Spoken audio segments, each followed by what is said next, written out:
Hi, my name is Michael Chikeen. The smartest people I've met have one common belief that us silly humans really don't know much.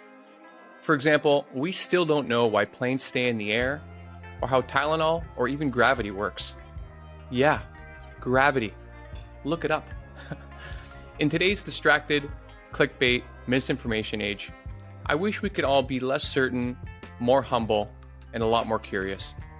Admittedly, I've been known to struggle with all three. So, no more, no less, this show is my attempt to be that change. Thanks for joining me, and here we go. Hey, everybody. Welcome back to No More, No Less.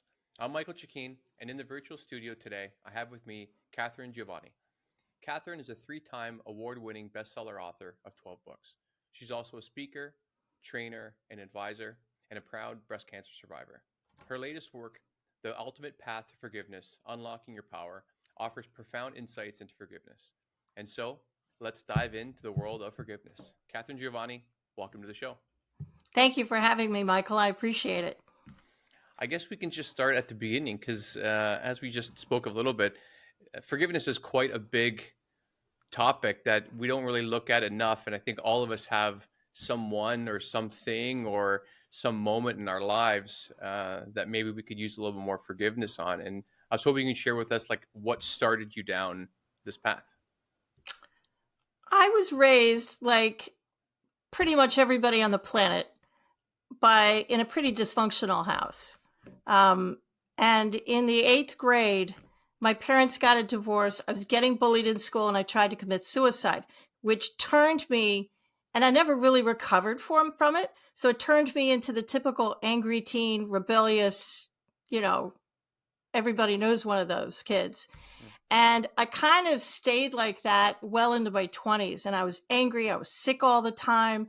And I didn't have a big friend circle. And then my mom got sober and we became real close for the last 3 years of her life. And then she died. And when she died, something in my brain kind of snapped. And I thought, I can't keep living like this because I'm going to die like she is if I don't stop. So I kind of discovered forgiveness, and I didn't know anything about it. Nobody teaches you how to forgive, but everybody says you have to do it. So I just started saying the words blindly, I forgive, I forgive you, kind of blindly. And that kind of went on and it started to help.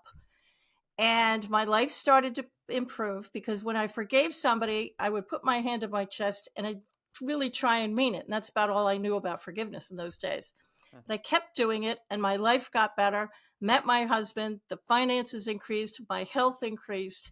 And that's kind of how I stayed on the path. Well, in the early 2000s, I'm a concierge trainer by trade, and I used to teach customer service workshops. I'm retired from it. But Michael, I can't teach you how to be nice to people if you're angry inside. So if you're angry, it's going to bleed through your body language, whether you want it to or not. I could teach you the beautiful words to say. I could teach you the most pleasing tone of voice. But if you're angry, it's going to bleed through anyways. So I thought maybe I can add forgiveness to my business workshop. In the early 2000s, that wasn't done. That was like a big sin. Nobody added soft topics. It just wasn't done. But I added the soft topics because I couldn't legitimately teach people how to be angry unless I talked about forgiveness. And interestingly enough, whenever I taught that session, at least 3 people would leave the room. Whoa. They'd have to make a phone call. They'd have to go to the bathroom. They'd magically start coughing. And then when the session was over and I was moving on to the next topic, they'd magically float back into the room. So that's when I realized forgiveness is a really hard topic for people. And that's when I came up with about 10 years after that, that's when I came up with the method that I have in the book. Wow. Because it makes me think about how many people are carrying around really serious, the word trauma gets bandied around a lot these days, but let's just say like a moments in their life that they are trying to forgive or just try not to remember, if anything. Like if you just were to mention the idea of forgiveness in a work setting, and people have to bail out. You can Yeah. imagine how strong that feeling must have been coming to the surface. And like, go ahead. No, I've discovered that when you think of forgiveness, when you first saw forgiveness and wanted to bring me on the show, you immediately went to the hardest forgiveness person on your list. Because in the book, I'm going to have you make a list of the people, places, and things. Yes, I said places and things, believe it or not. And when everybody thinks of forgiveness on a 10 scale, with 1 being stupid easy, like the kid in grammar school who tripped you or stole your bike, you could forgive those people. They're really easy. The tens are unforgivable. The tens are really hard. Do you have to forgive the unforgivable? No, you don't. I'm the only one that's going to say that. You don't have to forgive your number 10s, but there's other things you can forgive. Like the people, places, and things in 1 through 7, for example. Those are easy. But when people hear forgiveness, you immediately go to your number 10. And you don't want to forgive your 10 because it was unforgivable and you're angry, and that's a legitimate thing. But, forgiveness is personal. It's selfish. You do it for you, not for them. And just because I forgive you doesn't mean I want a relationship with you. Probably don't. And it's not like Alcoholics Anonymous or any program like that where they want you to reach out to the person. Not me. You could sit alone in your room by yourself and nobody has to know you've done it. Yeah, reaching out to people. I think if you're apologizing for something, I think that's one thing. But to reach out to someone else that is maybe still a monster or just basically just a shit person. Yeah. You're like, why am I going to expose myself to more of this nonsense? Like when you just mentioned there that you were bullied, or maybe I saw it in the book. I was. I had a couple years as well in just before high school. I was bullied as well, and people that I've spoken to and met over the years that we exchange these stories of bullying, like these things really stay with you. I remember there was one kid during one specific, probably the worst element of the bullying that I had during those times, and it was years later. It must have been 15, if not 20 years later, and I saw either on Facebook and I don't think I've ever told anyone this, but it's like either on Facebook or in the paper or whatever, my local town in Canada, that this kid had died from cancer, like years later. And my first thought was, good, fuck that guy. And I didn't feel proud of that thought, but you can't help your thoughts. Like No, afterwards, I had to like almost make amends with that thought, to be like, yeah, I'm sure that must have been awful for his friends and his family. But I kind of just accepted, like, yeah, but that's how I feel. It's not my job to mourn this person. But this isn't like, we're all kids at the time. We were 12 years old or whatever. Who knows what family he came from? And I've learned to have a lot of empathy for these sorts of forgivable, or like, how do you say, these people that need to be forgiven, these moments that need to be forgiven. I've worked a lot of that in my life, but I really liked these tens, like, this forgiveness is for you. And some things are just not forgivable, which I think there's a little bit too much of. It's kind of like trying to blood from a stone sort of thing. Like, we're trying to do something that we should just accept is not happening. So maybe with those tens, do you just say, like, just leave those and move on to the nines? Yeah, you do. You leave the tens for last. Start with the ones. Right. And go all the way through your list with the people, places, and things. And I'm going to talk about the places and things because that's probably catching a few people. And the tens, by the time you get to the tens, you'll be sort of ready. It might take some mental gymnastics, but depending upon the severity, you might be ready to forgive your tens. It took me years to forgive my parents. Years. And you can make the first round, and you check your emotions after you do the mantra. And if you're still mad, well, wait 24 hours and then come back to it. Forgiveness is like an onion, and you have to kind of peel down the layers. And sometimes you can get a 10 down to an 8, still not forgivable. You can take the 8 and maybe you can move it all the way down. My number 10, one of my number 10s, because you could have multiple 10s, multiple 7s, multiple 1s, but one of my 10s, I think I've gotten down to a 5. Wow, that's monumental work. But some people can forgive very easily. And then you get mad at yourself. You think, well, I should be able to forgive this person. What's wrong with me? There's nothing wrong with you. Right. What they did was unforgivable. You're Right. completely human. You don't have to forgive them. In fact, the one person you should forgive is yourself. Yeah, Forgiving yourself I for had that having that written down. thought about that young man who died of cancer. And we've all had those thoughts about our bullies. I've seen my bullies' names. And I look at them, and in my head, I'm from New York City originally, and in my head, it goes a little dark. And I look at it and say, wouldn't it be great if they were, insert your most horrible situation here? Toss them in front of one of those New York City subways. Yeah. Maybe they got arrested. Well, good for you. Yeah. It's not a pretty thought, but it's normal. Everybody does it. Yeah. But then once you have the thought, you kind of pull back and you think, well, maybe, yourself is probably the hardest person to forgive. Well, I think it kind of compounds the problem. Like if you can't forgive someone and then you beat yourself up, then you feel bad about that, and then it seems like maybe a cascading sort of situation that's going to take you further away from being able to forgive people. I mean, there's one person in my life, for example, that like I've worked really hard to understand who they are and forgive them because I wanted to maintain a relationship. And at one point, a few years ago, we were having this conversation, and they were saying to me like, you know what, you just hold grudges.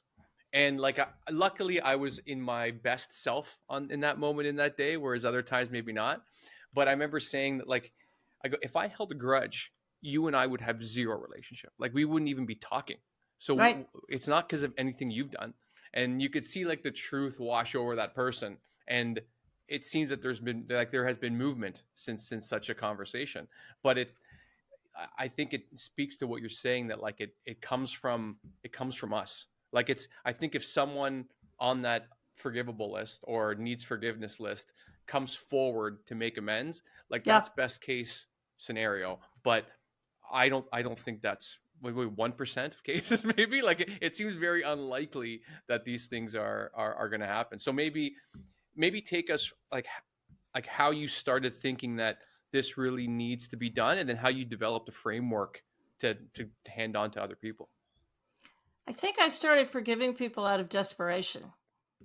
I didn't like myself. I didn't not like who I was. If I'd kept going, would I have committed suicide and actually gotten the job done? Maybe. I just couldn't live like that. And I wanted to change. So I decided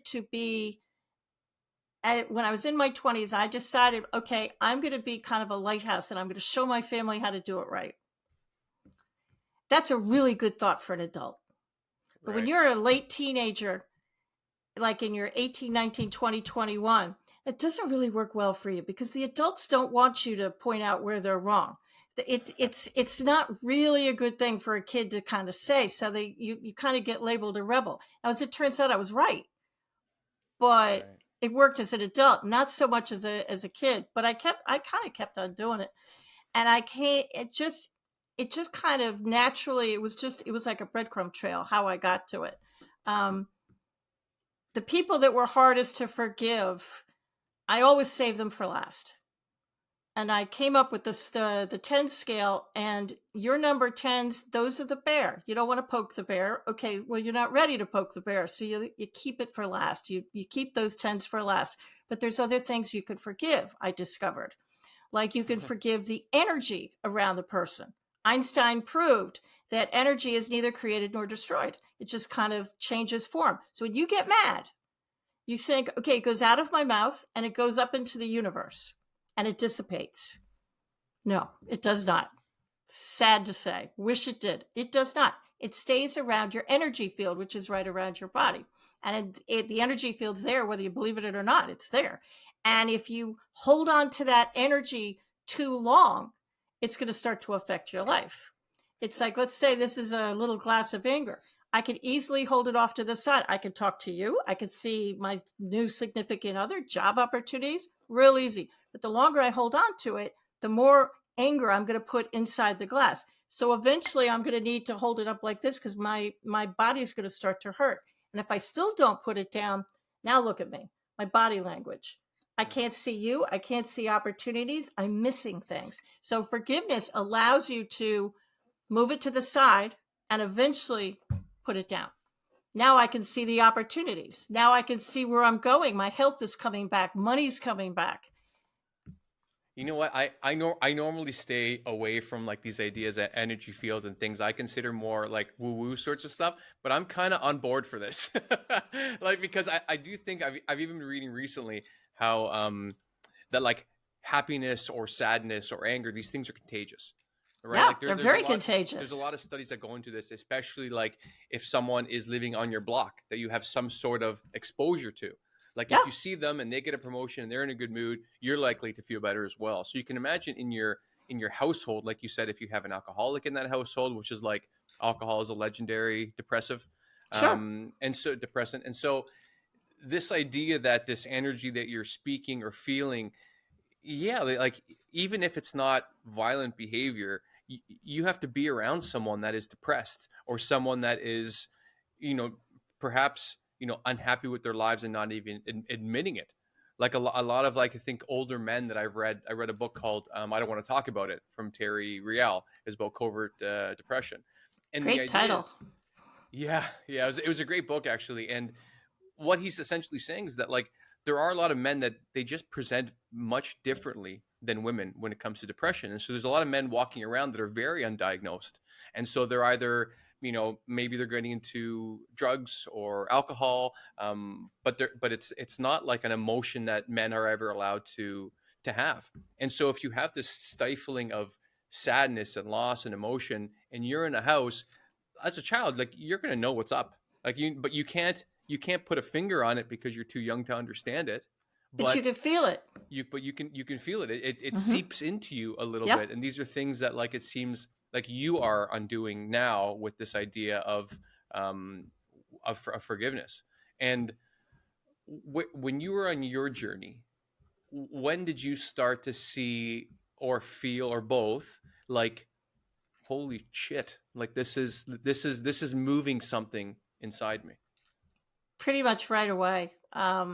Once I started to forgive a few, my self talk was very negative, and the world seemed brighter. Food seemed to taste better. Mhm. And I noticed those were the little things that I noticed. And then I noticed that my company sales started to creep back. And I thought, okay, I'm a college educated girl, and doing something in my personal life should not forgive my professional life. But it did. And Right. I noticed the correlation, and I was pretty stunned by that. So I kept going. And then I thought, well, if I could forgive people, what about the places like my childhood home where all that stuff, a lot of it happened? What about my grammar school, the actual building where I got bullied and almost stuffed into a locker? And then I thought, well, how about I'll just forgive 1974? So I forgave 1974. Why, you Oh my ask? god. Well, because it was, excuse my language to all the listeners, but it was a shit year. Yeah. My parents, I was in the eighth grade, my parents were getting an ugly divorce and I was getting bullied and I almost committed suicide. So I thought I did forgive all the players in that year, but then I thought, I'm just going to forgive the whole year and the energy around it. And I can't tell you what that did for me. And what it does for you to begin with is it takes the people out of your head. You want to stop thinking about these people. So Yes. you could look at their name on a piece of paper or Facebook or social media, and it doesn't zing your brain anymore. It's neutral. Right. Okay, well, Catherine, I don't have any bad memories about this person. Do I have to forgive them anyways? If that person or place or thing is making it onto the paper that you're in the book, I'm going to tell you to write a list of the people, places, and things that just come to your mind you think you need to forgive. But if it's on the paper, something happened. A friend of mine who also edited the book, she wrote down a little red wagon. She had no memory of a little red wagon, but on some level, she knew she was mad at the thing because the thing must have done something to her in She her she childhood. So she she watched forgave. she She watched Citizen forgave. Kane when she was a Yep, kid. maybe. And maybe it irritated her, but she forgave a little red wagon, just like I forgave 1974. It's stuff like that, and it's going to lighten your load. Um, I have two studies in the book. There is a science chapter in there to prove what I'm saying. But there was a study done by a Japanese researcher on water. And there was a similar study done on plants. But what he did was he got two things of water, and he talked really nasty to one container of water. And I mean, really nasty. Right. And then he talked really nice and did lovely things for the other water. The water that was positive, for under a microscope, you could see, you can go online and see the pictures. They're really fun. You'll see they look like these beautiful, crystalline, lovely kind of snow looking formations, gorgeous. And the other container where he said nasty things to formed black and dark formations. So It's since just our water? bodies are 98% water, what do you think forgiveness is going to do for us? I'm just saying. We're only 20 minutes in, and you're crushing it right now, Catherine. I don't even know what to say. Yeah, and you know what? Even when you were talking about 1974, which is hilarious and profound, I was going to joke and say like, yeah, fuck you, 1974. But then Exactly. I was like, but then I was thinking like, oh no, that's more anger. That's not forgiveness. So we're like, how do you forgive a year? Like, how do you think about it? It just came into my head that I needed to forgive 1974 because I was tired of thinking about the bullies, and I was tired of thinking about my crazy childhood, because I had love back there.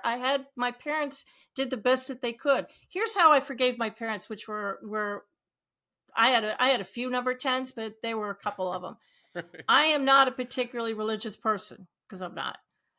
But there is one sentence in the Bible that gets me to, that's how I forgave my parents. And it's, Jesus is strung up the cross. He's bleeding. He's probably in a lot of pain. And he looks up at the heavens and he says, "Forgive them, Father. They don't know what they're doing." I paraphrased. A classic line. Yeah. Yes. And if you think about what he means by that, it's, I can't get angry at somebody who's in the second grade because they haven't learned calculus yet. I can't get mad at them because they haven't learned it yet. They're Right. doing the best they can with the tools they had. Bing. Right. My parents did the best they could with the tools they had at the time. Was it good enough? Of course not. But I can forgive that because they did their best. Even Right. if their best was bad, they still did the best that they could. And Right. that's how I finally forgave my parents. It's funny. I when I got your PDF, the first thing I did was I controlled F and then looked for like Bible and God, just to make sure that like this wasn't going to be a sermon, or and No, what it's I not. and then I dug deeper, and yeah, there's so many great parts. But how do you get, because even things in therapy will tell you about, like, yes, understand, like, have empathy for where they came from, and like let's say we're just talking about parents or whomever, kids that were bullies, that were just probably from shit homes, that weren't taught how to be good humans. Like, so how do you go from, let's say those girls were an 8, for example, right? And then you understand where they came from, you have empathy from them, maybe you know one of them came from a real bad household, that makes it easier to maybe let her off the hook a little bit. And how do you bring it down the list that you're like, okay, now Becky's at a 4. How do you get Becky down to 1? Mental gymnastics. Right. It's not easy. You know, you've got the people out there say, "Okay, I understand they came from a crap background." But, and then your brain goes back to when they stuffed you into a locker, but I don't care. That was still wrong. You should know right from wrong. You should know the basics. But some Right. people don't know the basics. They just don't. They're treating you like they were treated. And it's the Right. only thing they know. When you walk into a room, you can feel the energy of the room. Sometimes when somebody's mad, you know who it is because you can almost feel it. Right. Well, that's the thing. If your energy doesn't match another person's energy, you're gonna go like this. You're gonna kind of butt heads before they even open their mouth. So the trick is it's like a dance. So to get that number 10 where you're butting energy, you get them down to an 8. You keep saying, "I forgive you." And once, if you say, "I forgive you," and you know you didn't mean it, you do the mantra and you're like, "It didn't work. I'm still angry." Okay, it did work. It got rid of it got rid of a few of the first few layers. Right. So what I want people to do is, if you're still angry and you do that mantra and you know darn well you're still angry, and they're still at a 10, or let's say they're still at a 6, we won't even discuss the 10s. but let's say it's a 6 level person and you want to forgive them. Okay, well, to get them down to a 5 or a 4, you're going to have to work the mantra a couple times. And after the first time you do it, walk away and shake like a dog. Not kidding. Dogs don't suffer from PTSD. They don't. They shake. They literally shake. And you might want to be alone when you're doing this, because you're going to feel like an idiot when you're doing it, if you're shaking yourself, looking like an idiot walking around your house. But animals don't suffer from PTSD. They trust their intuition and they just kind of shake it off. Like Taylor Swift's song, Shake It Off. Great song. And then wait 24 hours and go back. And then maybe this time just clear the energy around the person, or maybe just forgive the energy, or forgive yourself. Or maybe if the memory is you're in a room, forgive the table, the chair, the building. My whole point is there's other things you can forgive that will start to get that level 6 person down to a 5, down to a 4. There's always something else you can forgive to get that down. And eventually, once the onion goes all the way to the bottom, eventually you're just going to naturally be ready. I can't tell you when, but eventually you'll be ready. And you've forgiven. Whenever I really, truly forgive somebody, I was in the shower this morning and I did it. I actually do it. I do it mentally now, wherever I am. But I feel a pressure in my chest. My oldest son has the same thing. So with the first few times you forgive people, pay attention to your body. Everybody's signal is different, but pay attention to your body. Do you feel tired? Do you have a pressure someplace? Does your shoulders feel lighter? Somebody told me that once. Said, I just feel lighter. And don't be surprised if somebody comes up to you, Michael, and say, what'd you do differently? Do you have a new haircut? Or did you lose some weight? No, you didn't do anything. You just started forgiving people. You're like, no, I got Becky and those other bitches down to 2. There you go. I'm doing good. Wow, that's really, really interesting. Because as you talked about, like, peeling the onion. Oh, yeah. And I wonder if it's just, like, let's say there is an element of PTSD and it's really like, these are 9 or 10 sort of number 9 or number 10 sort of associations. Yeah, they're a bear. And you can't get to them because you've spent your whole life kind of practicing the opposite, like hating and avoiding the thoughts and despising and all of these real negative emotions keeping us closed. But I wonder if, you've said this has worked so well for you and people that have read your book, that I wonder if it's just doing the opposite of what you've been doing for so long. And you're like, let's say, like you said, the household first, and then it's going to be the car rides, then it's going to be, and it's going to be everything around it. So then you feel eventually like you have the power or the agency to actually tackle the bear. Right. And if you can't tackle the bear, the person themselves, that's fine. You don't have to forgive them. Right. I can't tell people that enough.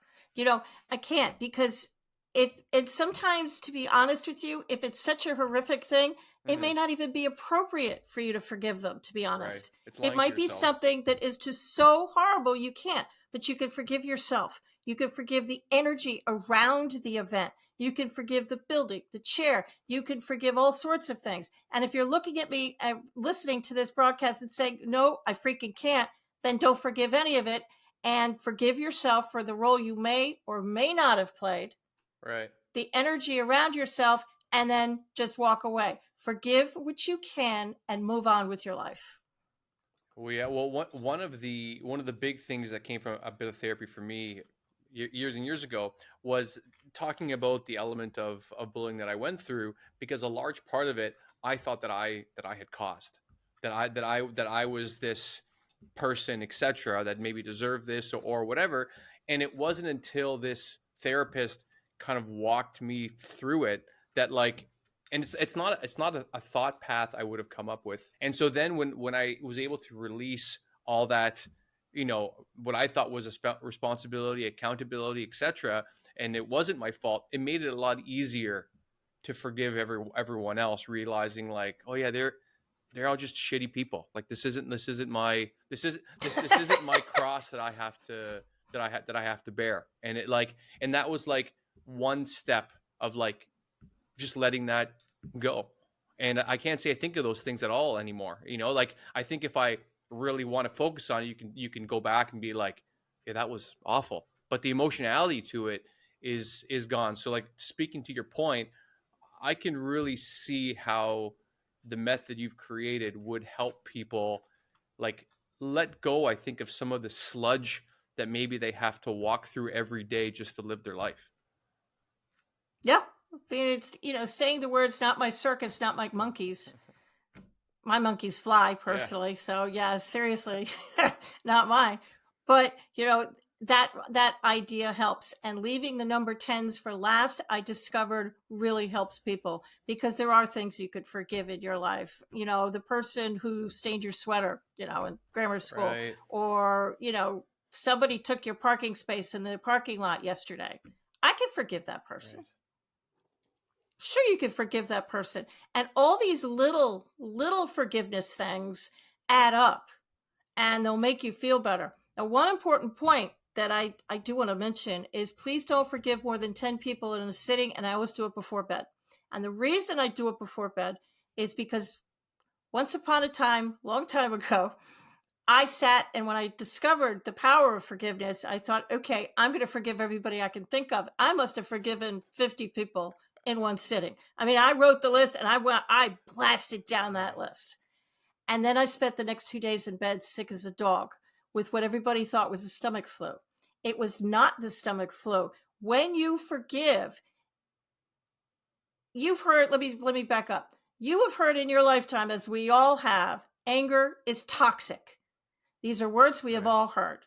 Anger will make you sick. We have all heard this. And the reason is because the energy is in your body, and it's literally affecting, like that water, science experiment. It's infecting all of the inside of your body. So it's literally making you sick. It's stressing you out. Stress kills. So when you forgive, all that energy has to go somewhere, and it leaves your body. And it just doesn't magically leave your body, sadly. You may cough a lot. You may sneeze a lot. You may need a lot. You may be thirsty. You may get really tired, which is what happens to most people. You might all of a sudden, shall I delicately say, have to run to the bathroom. Whoa. And you're not sick. You don't have the stomach flu. You don't have a headache. You're not coming down with the flu. It's just that your body is getting rid of all of that anger energy. You might even drop some weight. I'm hearing cheering now. I can hear They're like, people let me cheering that at me. book. But this is exactly, it's all normal, but don't do more than 10, maybe 12 at a time, because trust me, you don't want to make yourself sick. And most people just get really tired, which is why doing it before bed is just a really good time, because your body heals itself when it sleeps. So your body will heal itself and kind of regroup Wow, itself I'm while you're really sleeping. connecting to all these things that you're finding through this forgiveness protocol, through other things I've been reading recently or in the past. One more recent is there's a really popular science podcaster called Andrew Huberman, and he was talking about this journaling Mm-hmm. protocol that they did a lot of studies on that is supposed to be really cathartic and helpful. Whereas if someone has a very emotionally charged moment or period in their life, to just do a freehand free association writing for 30 minutes on this specific topic about how you felt then, how you feel now, and you're supposed to do it once a week for 30 minutes for 4 weeks. And they said it helped people like really get rid of a lot of that anger and sadness. And I think it's a way to face these moments in our lives that we really don't want to, because we're trying not to be angry, but like you said, like it just stays inside. And if you're not dealing with it, and just like PTSD. And have you ever thought about how your forgiveness protocol is maybe a bit analogous to what people go through when they have like these sort of MDMA sort of assisted therapies or mushroom therapies? Like it's been proven to help, Vietnam vets and things like that. And like Sure. like it sounds like they're part of the same constellation of solution to deal with the trauma of life, if you will. Yeah, because you have to Right. get worse to get better.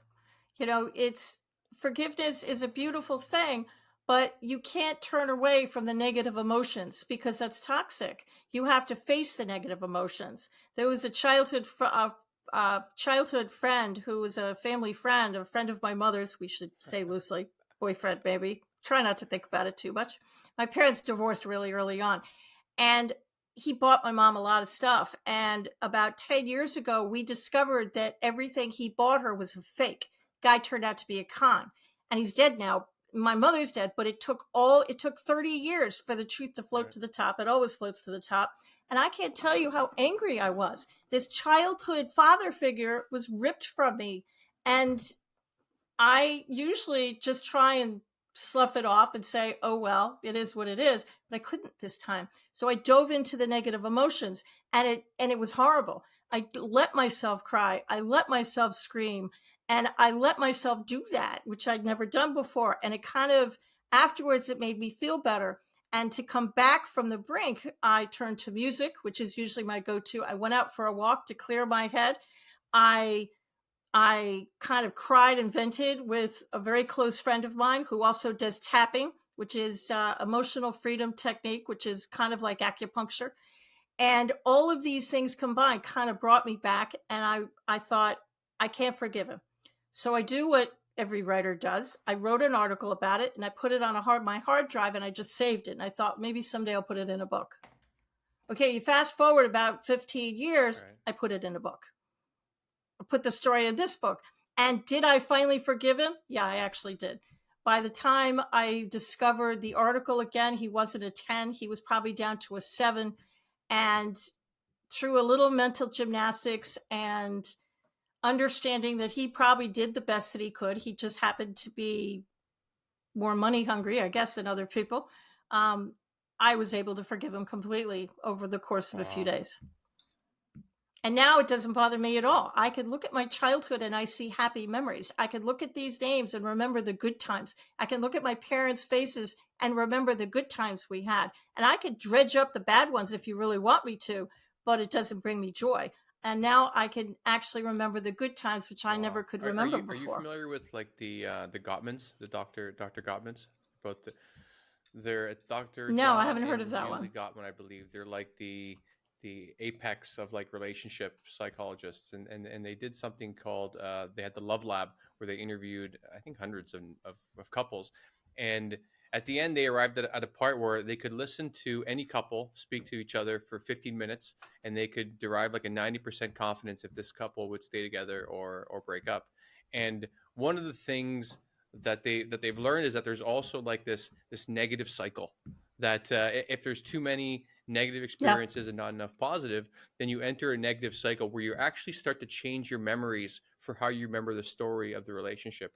And I'm trying to get them to have I'm trying to Oh, get that's them so to let interesting. me interview them for a book I'm trying to write, because I really think that that sort of concept can be applied not just to romantic relationships, but also to friendships, to ourselves, to Hmm. family, to everybody. And so I wonder even like that you had so much anger over like your family or your household, and like it becomes really hard to remember those good parts because you're so focused on either like protecting yourself mentally from the or emotionally from the bad parts, that's the only thing that kind of swirls around in our head. Are there? Yeah, exactly.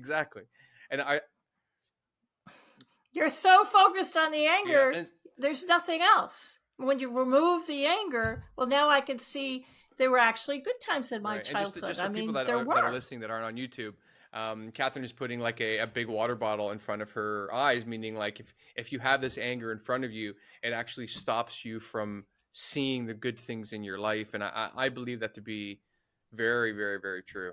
And like, have you started? I don't know how long ago the book was published, but have you had any readers reach out to you? Have you had like even your workshops on this? Like, do you have any case studies that people have been telling you about? I have a couple. The book was just put out Congratulations! December Amazing. 15th. Thank you. And it's the first book of 3. At least I think it's going to be Okay. 3. It might be 2, but it's the first book of a couple of them. And I'm already working on the second. What actually happened is I sent the book to my editor and she sent it back and she said, "You've actually written 3 books?" was like, oh, okay. And she said, because people have a short attention span, they have the attention span of a tick. So this time it's a very short 111 page book and very short How many words chapters, is so that? people can take it a little bite at a time. Okay, I just wondering. have no memory of that. I actually did have that number at one point, but it's a tiny little book. I mean, it's not for anybody who's Yeah, not it's like listening. it's It's a just workbook. a It's like tiny little proving the book. idea of what it is and then Yeah, showing you how to do it. yeah. But there's some worksheets in the back. But I did give a client of mine, an old client of mine, actually did read the book. She purchased it on Amazon. She did the exercises. And I've known this person for a very long time because I've been working with her for a very long time before I retired. And if you look at the Facebook posts, some of them were negative, and they didn't have a really good feeling about them. And once she started doing the exercises, I saw her completely change. Her posts are positive. She talks about the law of attraction. She talks about everybody can be better and get better. And she's completely done a turnaround. It is absolutely brilliant to see. She's working her business. I see her promoting her business. I see advertisements. She's smiling. Wow. It's really nice. Stuff Hit me. works. Let me tell you another story, which it is not hoodoo voodoo. This actually happened. I decided when I first started this, I thought I didn't have the 10 scale yet, but I thought I've always had that knee jerk reaction. I need to forgive the easy people first. That's about as far as I'd gotten at this point. And this happened about 20 years ago. So I sat in the middle of my bed 20 years ago and I thought, I'm going to forgive somebody easy. So I chose somebody from way back in grammar school, and I couldn't even remember why we had falling out, but we did. So I forgave them. And it was super easy because they were a level 1. And I hadn't talked to this person in 30 years. Not even kidding. Not an email, nothing. 2 hours later, she calls me up on the phone. And I was thrilled about it. We caught up. We made friends again. But I'm a curious little bear. And I said, why did you call me today of all days after all these years? She said, it was the darndest thing. She said, and a figurine you gave me that I keep on my shelf fell off the shelf and landed in the middle of my bedroom. So I figured I should give you a call. 2 hours before was exactly when I was forgiving her. We were 700 miles apart. So if forgiveness can cause that sort of energy for a level 1 person, imagine what it can do to somebody who's further down the list. I love that. I kind of love that. That's a very true believe story. You. I That actually happened. Your face. Like there's because there's even like people say like, oh, don't you believe in ghosts? I'm like, no, not really, but I would love to see one. Like I'm not adverse to these things that I think we don't understand about the universe. I think there's a lot of stuff between us, maybe senses we don't understand that we have, or ways that we can manipulate or use energy. I think there's a lot that we have no idea. I think I start to take umbrage, or is that what it's called? Yeah, umbrage with when people start to have it more as a science and just instead of anecdotal, like you said, like this is a thing that happened and it's kind of weird. And it happened. Yeah. It's really weird. Let's not put lipstick on a pig, man. It's really weird.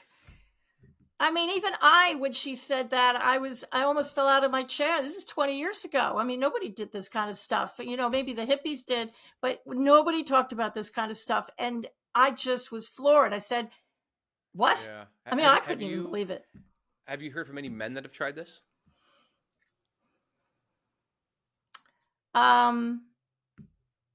No men have really gotten back to me yet. A friend of mine has read it, and the only thing he said, this is really powerful, and he told me it's really helping him, and he's a work in progress. That's how old? Bless his heart. But he did say in an email, He is probably Okay. in his If 40s, I'm late actually 40s. working right now on like a nonfiction about boys and men, and I'm really thinking about once I dive fully in your book, maybe using this somewhere in the final chapters. If that person, that man that in his 40s that's doing this work, if he wouldn't mind me talking to him when he's ready, I would love to chat with him. Okay. I'll let him Yeah, know. because I think that's the whole part that we kind of go through life with. Like we carry these things because life is beautiful and life can be really chaotic and sometimes traumatic and very difficult. And like even when you said like these people left the room, I could feel my eyes start to glisten a little bit just because Yeah. these are things we try not to think about because you don't want to think about them all day. It'll ruin your life. And the times that you do want to think about it, you want it to, at least I want it to be somewhat helpful to the other days. You don't want to think about the same bullshit thing, the same bullshit people, and just have it. You don't want them to live rent free in your head. I don't think no one deserves to have, No, you don't. to have those memories or those people continue to live when you're trying to live. And Well, it's the number 10s are the ones that are in your head, the right, unforgivables. And that's probably the people that left my sessions. They were thinking of their number 10s, like, oh, hell no, I'm not going to forgive that right, asshole, and just left the room. So what happens when you start to forgive your ones, your twos, your threes, your fours? Are you going to magically stop forgiving the 10s? I mean, stop thinking about the 10s. Probably not. But you're going to be freeing up your mind so other thoughts can come in. So you're probably not going to right. think of them Yeah, quite as because much because you're going to free your mind up to think about other things. And other things are now going to distract you for the fact that you're starting to feel good. Now, what if you live with this person? Okay. You might want to consider not living with this person. We if can they're a start 10, with right? that. If they're a 10. Um, but if you can't get away from the person, continue doing what you're doing. You're going to start to feel better. You're going to look at it better. You're going to be happier. And at the end of the day, that actually might irritate the heck out of your haters. So that's a little side entertainment for you. That's how you know that you're doing it right, because they're going to start to get a little irritated, which it could be entertaining Right. depending Well, upon your perspective. I tend to be a little bit of a I brat, did not know so I this. I look did at not that know as entertainment. this. Well, my a guy I used to know. We had a long conversation about the people we let in and out of our lives, and the rough, like, it became a running joke Yeah. with us. But the rough protocol we had was +1, -1, neutral, and +1 was like if you just think of a person and you think the cumulative, result of your time with them and their impact on your life, what are they? And I think pretty close you can be like, yeah, +1, yeah, -1.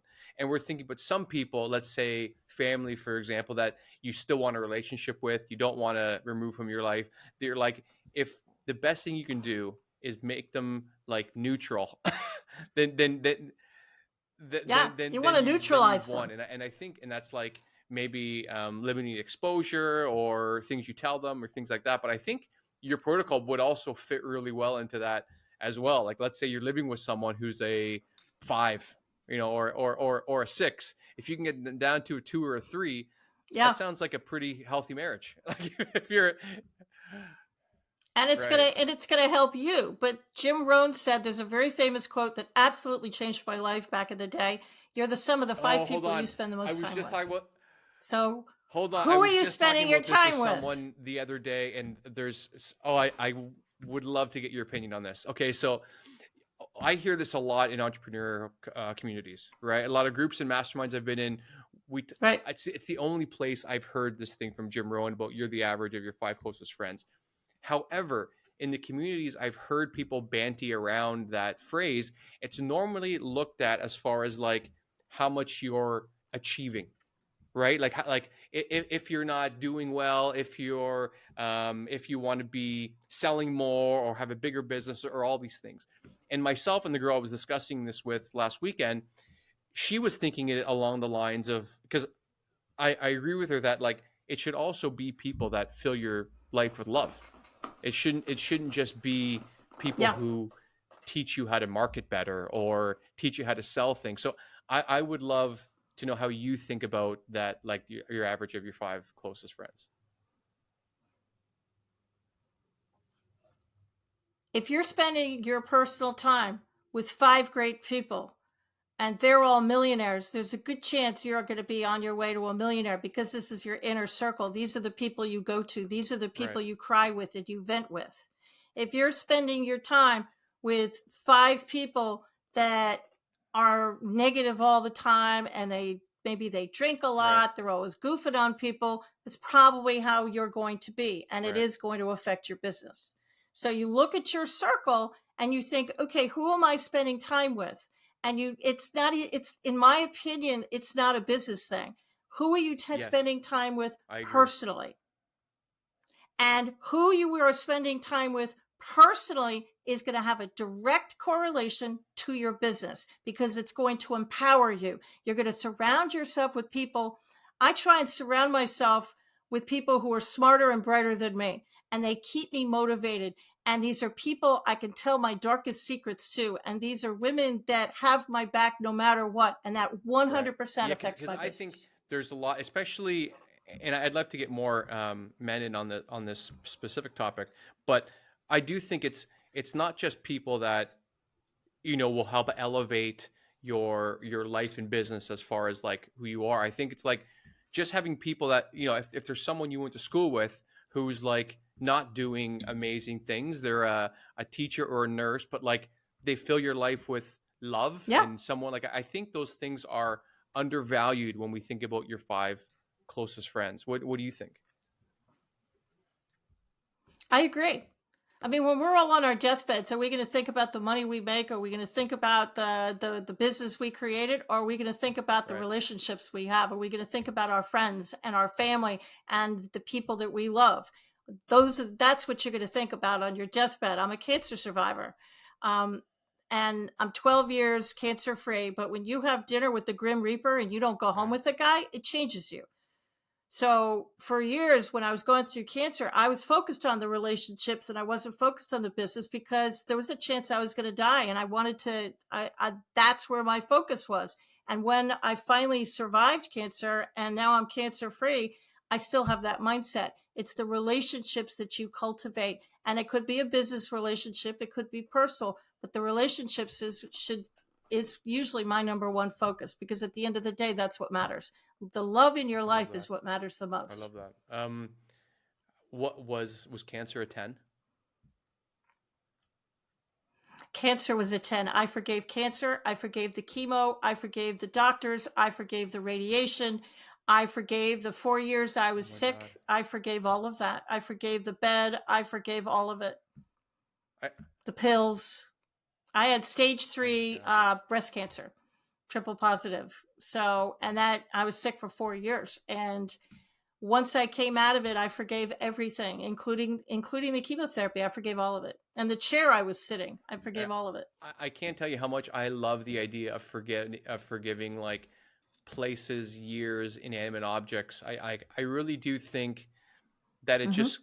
it creates a bit of a mental muscle, emotional muscle that we weren't using, Yep. that can really like ramp up your skill at compassion and forgiving.